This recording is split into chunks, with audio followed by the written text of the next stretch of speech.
Truth hurts for Lizzo as she watches her new album flop hard. After blowing up in 2019, Lizzo kept topping the charts with tracks like About Damn Time and Good as Hell. In recent years, she's struggled to maintain her previous star power.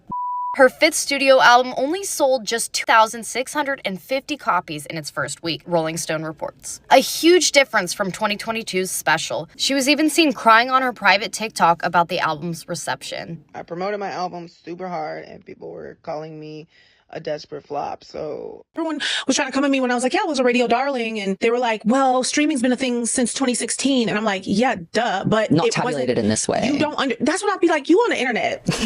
You're not signed to a major label. You're not an artist. You don't get it. This is what I've been doing since 2016. I've watched it change. I know what I'm talking about, sweetie. Sit back and learn. Okay, well, I listened to the album, and I might just be some girl on the internet, but I do have earsies, and I was left aghast by how bad that was. I don't know if anybody will be surprised by this, but this album added nothing to the conversation. Aside from being poorly titled and having horrible cover art, this album does not elevate her artistry in any way. The issue here is not the music, it's not the writing, it's not the melodies, it's not the arrangement, it is the content of the songs. The main complaint she gets is that she's been making the same type of music for her entire career. Almost every song is about being a proud big girl and making the haters kiss your ass. Everything she posts is just so strange, and it got me thinking. I was like, man, like, she's so famous, like, everyone knows who Lizzo is, but I could not name one song by her other than like, oh, I'm 100% that, you know, the one. And I hate a celebrity with no self-awareness. Why is Lizzo on here acting confused as to why her album flopped, as if she doesn't listen to her own music?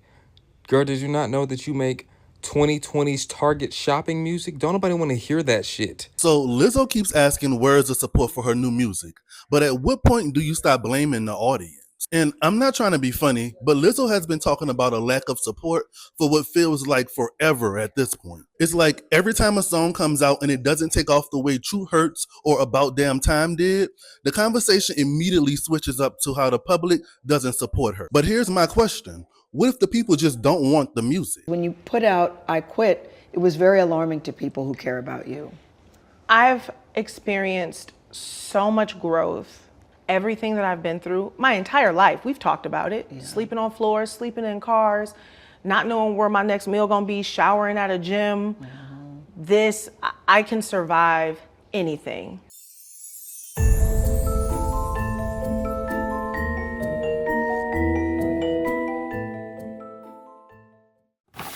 Lizzo, aka Melissa Vivian Jefferson, is a name that seems to inspire universal disdain no matter what she's up to at the time. From her sometimes crass, unapologetic personality. This is how bad goes to the Lakers game versus Minnesota.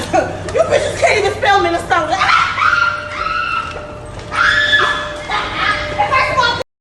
You didn't, I didn't have the opportunity to. To her social media rants and meltdowns. Like, I know I'm big, but bitch, I'm not that fucking big. Like, you know that part of sadness where you feel like a burden on everyone and annoying? But on the days I feel like I should be the happiest, it just, I feel so down. To plagiarism allegations. She posted, "Hey y'all, as I've shared before, in 2017 while working on a demo, I saw a meme that resonated with me. A meme that made me feel like 100% that bitch. I sang that line in the demo and I later used the line in Truth Hurts. The men who now claim a piece of Truth Hurts did not help me write any part of that song. The creator of the tweet is the person I am sharing my success with, not these men, period. Thank you to everyone who has supported me and my song XOXO." So this other songwriter called Mina Lioness, she tweeted this out in February of 2017. "I did a DNA test and found out I'm 100% that." To her pontificating about body positivity and fat acceptance. The term body positive, technically, it only exists because of body shaming. Body positivity should be something that is like built in our culture. I realize that my mere existence is a form of activism, especially in the body positive community, and I wear that hat really well. It's so interesting that body positivity is a thing, but body negativity isn't. Right. And I think it's because body negativity is the norm. Sure. It's what's expected. So body positivity is this novel idea. Before losing a significant amount of weight that had once been unattainable for her, coincidentally in pre-Ozempic times, Lizzo seems to always be making headlines for one reason or another, which is why it's so strange what's going on currently. I am not a fan of hers, like at all, particularly not her personality, as I abhor arrogance and celebs with zero humility. But I still feel bad seeing her flop now. She did make some great songs. I loved a couple of them, even though she isn't someone I listen to regularly. Her songs had a great, infectious sound. They put you in a good mood and were lyrically uplifting. And it was beyond clear she became a major representation for both big girls and black women in an industry that is not always kind to either. So in that sense, I respected what she represented for so many people who desperately needed her message, and that's why I feel bad, I guess. Seeing someone who seemed really passionate be served a heaping dose of humble pie is difficult to watch, beginning with the lawsuit and public downfall, and now the abysmal latest album. And in some respects, her downfall was deserved. I'm not going to argue that it wasn't. Regardless of the outcome of the lawsuit, Lizzo is not overly polished or media trained, in my opinion, and she sometimes puts her foot in her mouth and is very transparent and emotional online. So I tend to think she pretty much is what she is, public facing, and we've all seen that for years, for better or worse. I don't think she's a particularly deceptive person, but she is quite unlikable, so I can see that transferring into any workplace she was in charge of. And I can also see her off-putting behavior inspiring the same sort of conduct in her underlings, who could have contributed to making things uncomfortable for others. Even in her latest album press tour, she has a weird, guarded joylessness about her that smacks of bitterness, because her numbers are not where they used to be, and because of the resounding sting of her public takedown in 2023. Celebrating myself this time. Like, I feel like, you know, I have earned the right to write a song that is a little darker, that doesn't really have reprieve at the end. She is really bitter and almost too defensive, and in my opinion, still far too arrogant. And it's like, actually, I don't give a fuck what you think, because you're not buying tickets to my show. You're not supporting my music. You know, you can make noise about me on the internet. Thanks for the free promo. Yeah. I was going to say, about damn time. Record of the year, like, number one. I can't be in the Khia Asylum. I have Grammys in world record music. I have it's ridiculous when I you have say a diamond record. I am a successful Truth artist. Hurts went done. She needs to start showing some humility and warmth ASAP if she wants to turn her career around. That's just the only way, because right now she's unbearable and no one has to put up with her attitude. That's what she doesn't understand yet. In her industry, it doesn't matter what you did years ago. If you're not doing something currently, you're irrelevant. And if you don't want to be irrelevant, you really need to rebrand. And people like humility. They don't like arrogance. I find her recent interviews to be almost unwatchable because of the energy I'm sensing from her and this attitude and this superiority. And she has every right to be bitter and angry, sure, especially if the allegations aren't true in the lawsuit, but she isn't doing herself any favors coming off as this cunty and weird. It used to be cute, it used to be a part of her brand, but now it's just tired, and she doesn't seem entitled to that kind of attitude. It's not like she's Prince or Michael Jackson or something. And to play devil's advocate, as a consequence of how she is perceived, I do see a scenario where her general insufferability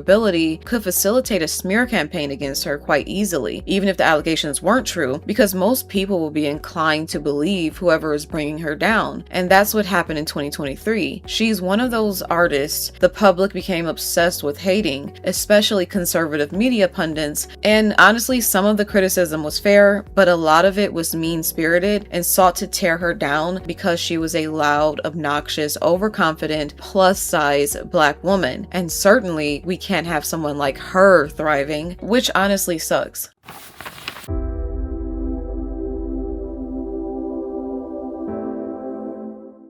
Lizzo, born Melissa Vivian Jefferson on April 27, 1988, in Detroit, grew up in a close-knit family before moving to Houston when she was around 10 years old. Her parents encouraged creativity, and she began taking flute lessons in school, eventually becoming an accomplished flautist. Music became both an outlet and a passion, and during high school, she balanced band, rap, and songwriting while developing an uber-confident stage presence, which is her signature today, her trademark confidence, which is beginning to rub a lot of people the wrong way. Lizzo's early years were marked by hardship. When she was 21, her father passed away, which was an event she described as devastating and made her want to basically give up. Around the same time, she struggled financially, at one point living out of her car while trying to establish herself as a musician. She eventually continued performing with local rap groups and building a reputation in Houston's music scene. Seeking new opportunities, she then relocated to Minneapolis, and the city's vibrant independent music community proved to be a turning point in her career. She joined multiple groups while also performing as a solo artist, and her energetic live performances, blending rap, soul, pop, and her flute, quickly made her stand out locally. She was unique in every sense of the word and a talent to contend with. Lizzo released her debut solo album, Lizzo Bangers, in 2013 to strong critical reviews, earning praise for her lyricism and charisma. She followed it with Big Girl, Small World, which further established her as an emerging artist, and eventually her growing profile led to a major label deal with Atlantic Records. Her mainstream breakthrough came with the 2019 EP 'Cause I Love You, and although songs like Truth Hurts and Good as Hell, both of which I love, had been released years earlier, they exploded in popularity after going viral on social media and streaming platforms. So when you hear people say social media made her famous and that is partly contributing to her flop era, that's what they mean. She didn't have the come up of a traditional artist who develops a really large, loyal fan base. She kind of went viral for a few hits, and that sort of made her career seem like it was bigger than it truly was. And then eventually, social media kind of outgrew her because it's always evolving, trends are constantly changing, it's difficult to stay relevant. Even the format of social media and the algorithm is constantly changing. So social media outgrew her and her antics and even her sound. I've seen some people saying that her sound is kind of outdated, which is crazy. I'm not that big on pop music, so I'm not too knowledgeable about what is the current sound. I like folk music and old music. Anyway, Truth Hurts ultimately hit #1 on the Billboard Hot 100, which was an insane feat and catapulted her into the stratosphere, where she got to rub elbows with some of the biggest musicians of the day, like Beyonce, Cardi B, and Harry Styles, for instance. Harry Styles was even covering her song back in 2019, which did a great deal to further expand her name recognition. Harry Styles was the reason I even learned who Lizzo was back in 2019. By the end of 2019, Lizzo became one of the biggest names in pop music, celebrated for blending hip-hop, pop, R&B, funk, and soul, while promoting themes of self-confidence, body positivity, and self-acceptance. Her success earned her multiple Grammys, including Record of the Year for About Damn Time in 2023, cementing her status as a defining pop star of her generation. And it's also why we perceive her to have been so successful, in addition to her sold-out tours.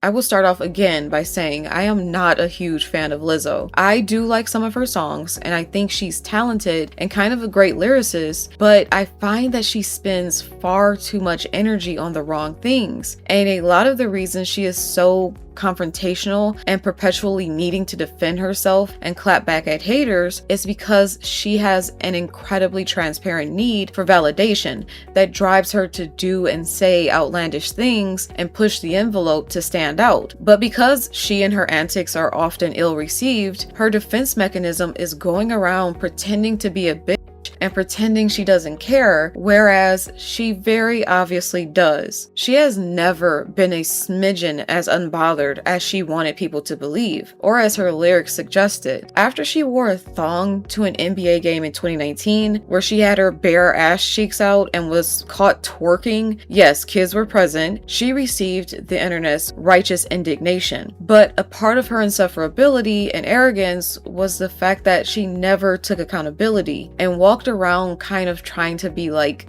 a female Kanye West, doing outlandish, outrageous things and never apologizing or accepting criticism in any way. But even though Kanye was like extremely controversial and has said some of the stupidest, most outlandish things, even he has eked out a few meaningless apologies through the years after real life repercussions and backlash became too much for him to bear. But Lizzo, however, continues to pretend to be unapologetic and unbothered by the public scrutiny. In a People magazine article, she said, "It doesn't really matter what goes on the internet. Nothing really breaks my joy. I'm a really solid, grounded person, and I know I'm shocking because you've never seen in a long time a body like mine doing whatever it wants to do and dressing the way it wants to dress and moving the way that it moves." I don't know who she thought she was kidding with her fake confidence, bullshit talking points that she spouts so often that they became transparent and therefore counterproductive. It's clear everything she does that is outlandish and designed to make her stand out is a form of validation seeking. And of course, it's an overcompensation because deep down, she is not happy with the way she looks, hence her dramatic weight loss. And she looks stunning now, by the way. She looks incredible. And I'm not mad at her for the weight loss. But she was not happy. And I think personally, even still today, she's exhausted with her persona and she is still not happy with who she really is. And she probably is fearful of removing this sort of guard that she's had up for so long of being overconfident. She's afraid to be vulnerable in public and is so sad. So she has to put on this ridiculous act that she's so unbothered and above it all and can't be told anything. And it's why she is where she is now, because she has never shown an ounce of humility, just pure arrogance, and it's not cute. And if she ever did show humility, it's easily nullified when she says things like, "Negative criticism has no stake in my life, no control over my life or over my emotions," which is just a lie. I'm putting so much loving energy into the world.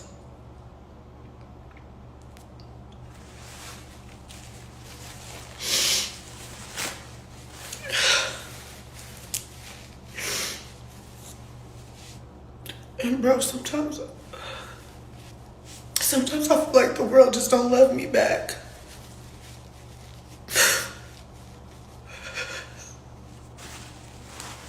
Later in 2025, she would also blame her dramatic weight loss on the public instead of on her own insecurity and her own appearance and the fact that she was jeopardizing her health by staying that size. No, she has to say that the public caused her to lose weight. Quote, "I was sick and tired of my identity being overshadowed by my fatness. People could not see my talent as a musician because they were too busy accusing me of making being fat my whole personality. I know that my story isn't unique. I know that women in bigger bodies, especially Black women in bigger bodies, have had this working against them since forever. It's always someone else's fault, never hers." So in my opinion, when someone she's worked with calls her arrogant and self-centered, you can totally believe it. The filmmaker posted about her alleged experience with the musician on Instagram Tuesday, sharing this snap seemingly filming Lizzo on stage, explaining that in 2019, she traveled with Lizzo as the director of her documentary, but walked away after 2 weeks, claiming she was treated with such disrespect. "I witnessed how arrogant, self-centered, and unkind she is." Sophia calls the situation and adds that she felt gaslit and was deeply hurt. Lizzo is who she is at face value, and she is a total unlikable, fake confident, see you next Tuesday. She made herself be received this way partly because of the hate, but partly because she's deeply insecure. It's like a self-fulfilling prophecy almost. She is so insecure, she didn't want the public to shred the parts of her that she's insecure about, so she goes over the top with the validation-seeking behavior and is so arrogant and unapologetic, and then the public hate her far more for that very reason. It's partly her own doing. And I found a tweet, admittedly by a right-winger, but what I find significant is that he was able to admit she was talented and the video was pleasant because she was wearing clothes. And I have the same sentiment about anyone who's constantly naked. I said the same thing when I want to watch Girls. I love that show, but I get so fatigued and sick of seeing Lena Dunham naked. It's so annoying and gratuitous and ruins the show, and it's a brilliant show. The writing is incredible. Lena Dunham is an incredible talent and I love her and her writing ability, but I was sick of seeing her naked. Some people just don't want to see you unclothed, and that's okay. It's not misogynistic. So many people in the comments of this tweet agreed that she was indeed talented, and that when she wasn't doing something to be abrasive or disruptive, like twerking or running around half nude, she was actually quite enjoyable. So I will say that if Lizzo does a major rebrand and rethinks her message and attitude, I think she could actually make a successful comeback, relying solely on her talent and her networking abilities, which I think is a rare thing, because she became friends quite easily with some of the biggest stars in the world, despite not being of their caliber. She can do the podcast circuit, go on Call Her Daddy and other podcasts of the same ilk that are for like reputation rehabilitation, or hell, maybe even start a podcast herself. She's clearly intelligent and articulate, and she's clearly opinionated and has a lot of famous friends that she could bring on. That could be her new lane, and maybe push brand deals for a while, or start another business that really elevates and matures her, like a cosmetic line or a fragrance line, or even a plus size clothing line, because she still does have incredible brand awareness or name recognition, even though she is currently disliked. It's time for her PR to get really strategic. Do anything other than her normal, cheap, attention-seeking disruptor shtick, because now it's just seen as cringe. She needs to course correct. And no, this isn't like an anti-feminist position I'm taking, where a woman needs to adopt certain gender roles or behavior to make herself more palatable to men, although they do add fuel to the fire of her online downfall. What's important here is that she has turned off even a lot of her female fan base and support online, largely due to the lawsuit fallout, and she desperately needs to stop tossing her middle finger up and calling everyone bitches and pretending she doesn't care. And she should probably go away for a while until the court case is settled, and then come back with a hit song.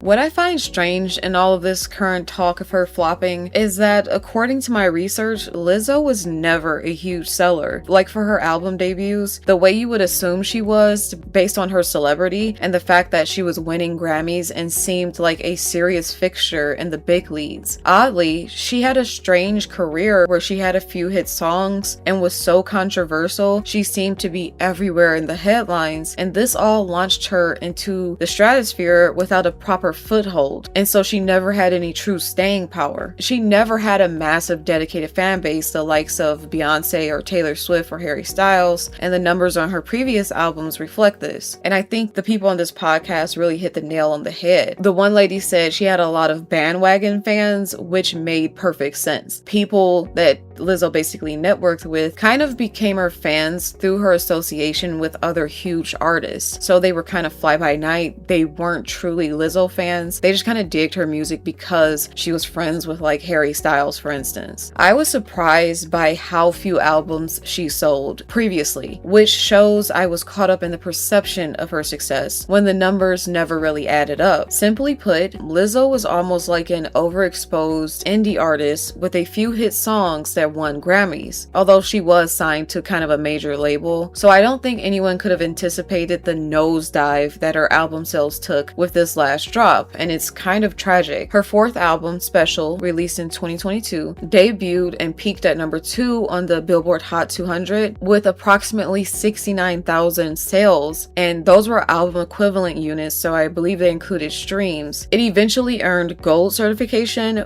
which I believe is like 100,000 units sold. So that's not a lot of sales for her most successful debut, which is crazy to me. Her biggest debut was 69,000 album equivalent units, not even pure sales. And its lead single, About Damn Time, became another massive success, reaching number 1 on the Billboard Hot 100 and winning the Grammy Record of the Year. She just had these hit songs and her albums never really moved. And her newest album, the dreaded released in 2026, failed to reach the Billboard 200 album chart at all after selling a very rough 3,000 units in its opening week, which is unimaginable. The drop from 69,000 in 2022 to 3,000 albums in 2026 is apocalyptic for her career and is an irredeemable stain on her once burgeoning legacy. Just to compare, because I'm flabbergasted because I thought Lizzo was an artist on the caliber of Harry Styles, which is the idea I'm trying to dispel here. His sophomore album, Fine Line, released in 2019, my personal fave of his, debuted at number 1,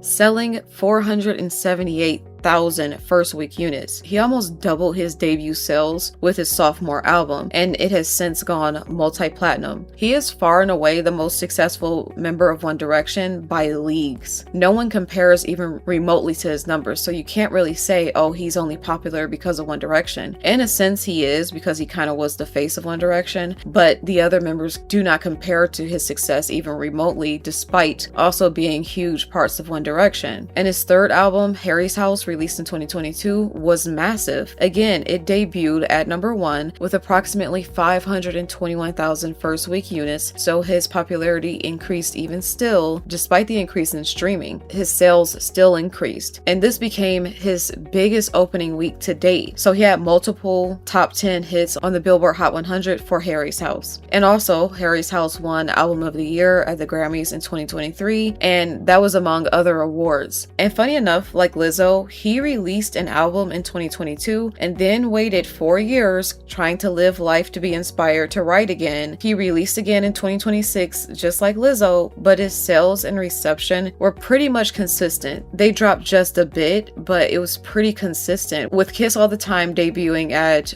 number 1 with 430,000 album equivalent units, consisting of 291,000 pure album sales, despite the change in the radio plays and despite the greater emphasis on streaming. And his music videos are not doing anywhere near as well as they used to, but he still sold 291,000 pure albums, and his tour is like crazy expensive, and people were complaining about that, but he still sold out every freaking show, which is insane. I don't get Lizzo's excuses here. Lizzo likes to blame the algorithm for why her albums don't sell, but I find that odd because Harry's sales were consistent despite him not being active on social media whatsoever between his album releases. He literally vanishes, yet Lizzo posts constantly, so she has way more exposure than Harry Styles, I would argue, but her fan base was suddenly non-existent despite her consistent presence on all social media. And I mean, damn, was she like an industry plant? And then after the lawsuit, they dropped her because she became too much of a liability? Was any of her success organic? And you could naturally expect a fall off in her sales after the lawsuit, but from 69,000 to barely 3,000, that is beyond fishy. Even 20,000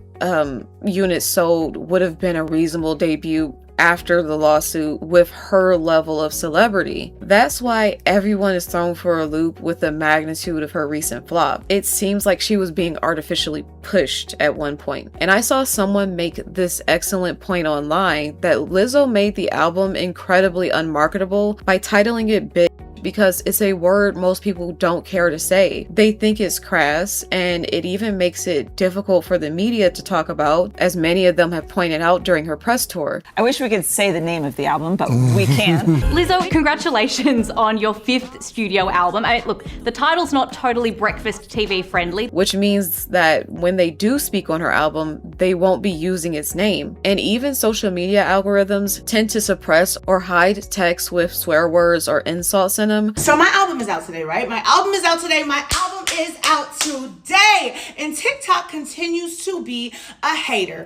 Every time I post about my album on my private page, all of a sudden it's ineligible for recommendation. Why is it always ineligible for recommendation? So she's doing herself no favors here. Like, what was the logic behind naming it Bitch stage, apart from her just wanting to do it for egotistical, virtue signaling reasons. That's like someone naming their album the N-word to take control of the word again and then being surprised that no one wants to say it and promote it. Most people are going to censor the title whenever they discuss it, which means it doesn't get nearly as much name recognition as it could, and the word of mouth will be less effective. She should consider changing the name and seeing if that might help. And once the discourse around the album flopping reached a fever pitch online, the elephant in the room became so enormous that Lizzo herself had to address it, something we often don't see artists do when their music begins to tank. Most of them just keep at it, putting out music gracefully despite their dwindling audiences. But Lizzo's fall from grace was so mind-blowing that even she felt something strange was going on and took the opportunity to share it on X. So someone posted, quote, "Lizzo not having a fan base is so weird to me when this woman was literally selling out arenas not even 2 years ago. Like, where did those people go? It is quite suspicious to me." And then Lizzo replied, quote, "I actually can answer this. The industry has changed so much in the last 3 years. Streaming replaced radio and I was a radio darling. That's how my fans discover my music. Not to mention the very obvious and public attack on my career changed things." I've watched and read countless takes on why Lizzo's latest album flopped, including her own. If I had to guess, based on the performance of her last album, Special, released in 2022, which sold nearly 70,000 copies in its first week, I would say the lawsuit had a great deal to do with her flopping and why her reputation was forever tarnished and her name became basically like anathematized. Not to mention, a major part of her brand was fat acceptance, and like many online communities, the body positivity movement took on the behavior of a cult, so much so that when any of the fat positivity idols began losing weight or began expressing concerns about their health due to their weight, they were canceled and scorned as sellouts, despite the fact that many fat acceptance influencers have literally been dropping dead. And Lizzo has spoken out about the criticism she received for even daring to do, like, I believe a juice detox in the past before her dramatic weight loss. So Lizzo also made the huge mistake of publicly becoming vegan and then publicly going back to eating animal products in late 2024 after the lawsuit, which earned her the biblical wrath of the vegan community. So now that she has the reputational hit of the lawsuit and the disappointment and hate of the fat acceptance community and the vegan community, she really doesn't stand a chance.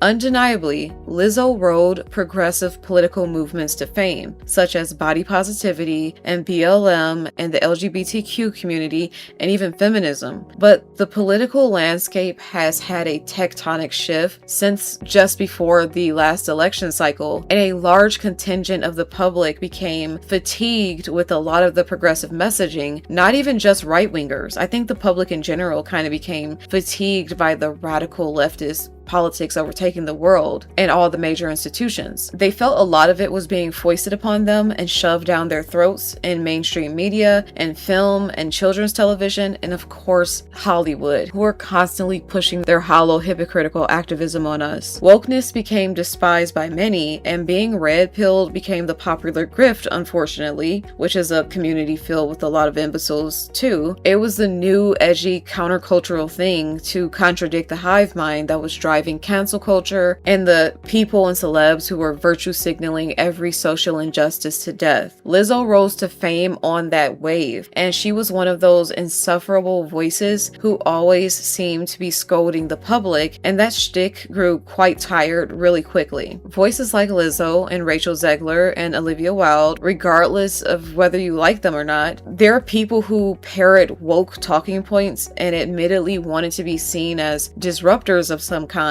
and they all flopped biblically in the last few years, and I don't believe that's a coincidence. It's because the public rejected their patronizing worldviews and politics, and I fear Lizzo is caught up in that anti-woke wave. So we have countless factors that contributed to the flop of her latest album. It was the lawsuit that dealt her the death blow, I think, but also the rise of anti-woke sentiment that exploded and made people reject things that she and her brand epitomized, especially fat acceptance. It also did didn't help that she lost a dramatic amount of weight, turning off the supporters who saw her as their representation in a world determined to marginalize and ignore their existence. Lizzo would explain her weight loss in a self-victimizing, excuse-making Substack post that she wrote in September 2025, titled, "Why is everyone losing weight and what do we do? Sincerely, a person who's lost weight." In her inability to take accountability for her own actions, she of course had to blame her lewd, hypersexual behavior on the public for not finding her sexual because she was overweight. So she's essentially saying she had to overcompensate. The mental gymnastics taking place in that post to relieve her of any and all responsibility for her shortcomings or her missteps, including her obesity and gross childish behavior, and her placing it all in the public, is more of the same gaslighting lunacy from this woman. Her PR team truly sucks.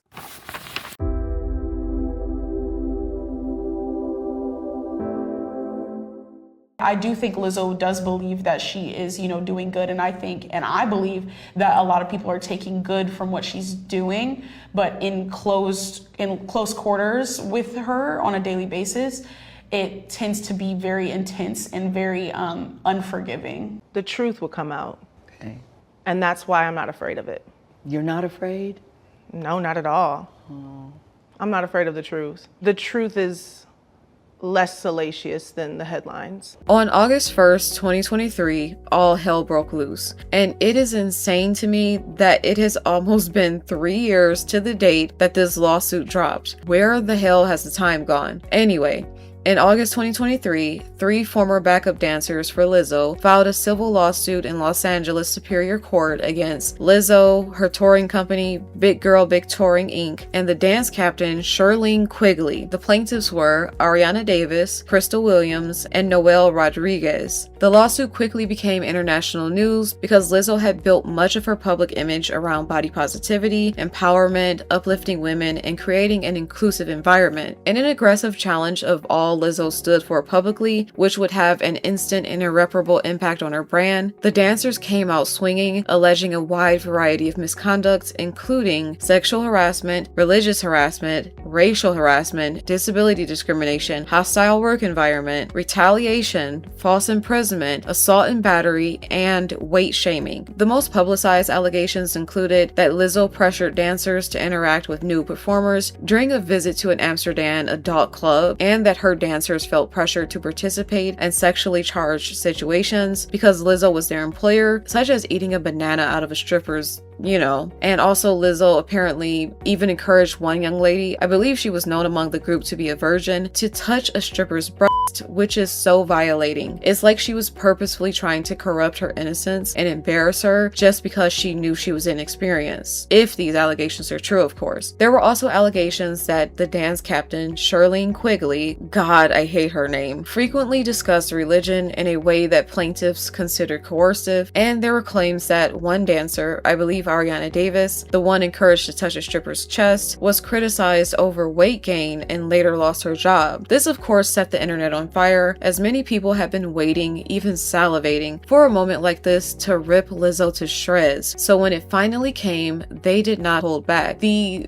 backlash online was explosive. She was deeply humiliated, and Lizzo immediately denied the allegations, calling them false and outrageous. But it didn't matter. The damage was done. An obese performer, known largely for her fat acceptance rhetoric and shoving her body down people's throats by going nearly nude and twerking as a form of activism, suddenly being guilty of fat shaming others was a hypocrisy too tempting for the world to resist. And sometimes that part of the lawsuit overshadowed the more grave allegations of rampant SH and a toxic, hostile work environment. But it always struck me that Lizzo's determination to subject people to her semi-nude body and force them to like it was exhibitionism dressed up as body positivity, especially because her exhibitionism had sexual overtones. She has been known to make inappropriate sexual jokes in interviews about BTS and Harry Styles, so when this lawsuit first dropped, the things being alleged as far as SH were concerned weren't really terribly surprising to me. All you have to do is switch her gender, and the way she behaves on social media and her walking around sporting games and thongs with children present, and her constant nudity or semi-nudity and constant twerking and sexually inappropriate jokes would be easily seen for exactly what they are: gross and predatory and sexually deviant. Since she's a woman, it's often excused or overlooked, and she always uses her skin color and size as an excuse for her outrageous behavior, gaslighting the public by saying society's hate made her this way because she didn't want to be desexualized and be seen as a mammy, which is absurd because there are countless plus-size black women out there comporting themselves with dignity and who are a credit to their race and the body positivity movement. The problem for Lizzo is those plus-size black women don't garner nearly as much attention as she does, so therein lies her quandary. A lot of this stuff she does is in desperation for PR and to remain relevant. Sadly, her personality doesn't seem to bear much substance beyond her blackness and obesity. Crystal Williams, one of the former dancers involved in the lawsuit, would say in an interview, "I feel like her whole brand, aside from body positivity, was positivity in general, uplifting women, especially uplifting women of color, and just, you know, being kind to one another, being kind to yourself." Her entire message and platform and her brand was the entire opposite when doors were closed, whenever we were in private meetings. If you've ever been in an uncomfortable or toxic workplace, then you know exactly how these girls feel. I don't know if everything they say in the lawsuit is true, but I do know enough of their claims have been corroborated by others who publicized bad experiences with Lizzo and her team after this lawsuit dropped. And I believe the three dancers because of the other people who corroborated what they were saying. I haven't really seen anything yet to impeach their characters or credibility, but then again, it almost doesn't even matter. Here's why. When it comes to workplace SH, while some instances can be more ambiguous and certain things can be interpreted as harassment, making it difficult to definitively outline as one thing or another, where Lizzo and her team erred here, undeniably, was taking their employees to nude clubs even after hours, which is something I believe they have owned up to and which is not in dispute from what I can see. And worse, one of the former dancers claimed they would even make them go to these clubs sometimes without telling them there would be nudity, which is a huge freaking no in a workplace setting because it could easily be interpreted as a part of their job. And from what I can see, Lizzo's defense for what is being interpreted as SH seems to be, I am very open with my sexuality and expressing myself, but I cannot accept or allow people to use that openness to make me out to be something I am not.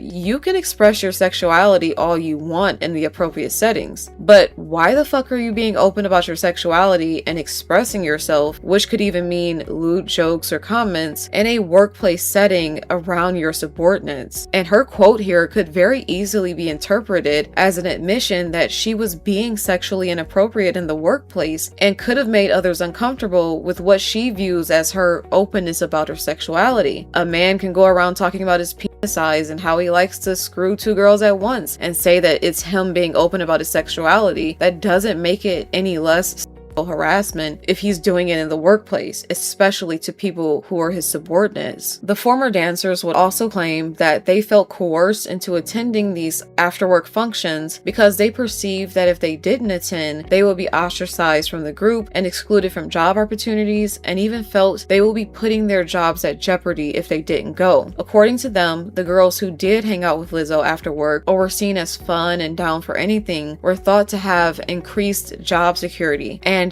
everything to do with the perception that the security of your job or even promotional opportunities is contingent upon your participating in sexual activities is textbook sexual harassment. How did they not understand that? Has anyone on Lizzo's team ever heard of HR or basic workplace safety? How are they this oblivious to basic components of sexual harassment complaints? If there was a culture in that workplace that employees had to be wild or lewd like Lizzo, or even willing to put up with Lizzo's wild and lewd antics to be considered one of the cool girls and have job security, then that is a form of quid pro quo due to the imbalance of power. So if Lizzo herself or her managers and producers were reinforcing this coercive and intimidating workplace culture, then they are in huge trouble as it pertains to the harassment portion of the lawsuit. Even the fact that they took the employees to nude clubs can be seen as sexual harassment on its face, and a jury jury would have no issue finding that anyone could have felt reasonably harassed by being in that environment or even being encouraged to enter that environment for work research. It was just inappropriate on every level and should not have happened. It's something Lizzo should have done in her spare time, this so-called research in these dance clubs, only with her closest friends, and then she could have shared those research findings with the choreographers to integrate them in an HR safe manner to therefore protect herself. And it doesn't help that there is video from before the outing even took place where the complaints spawned from,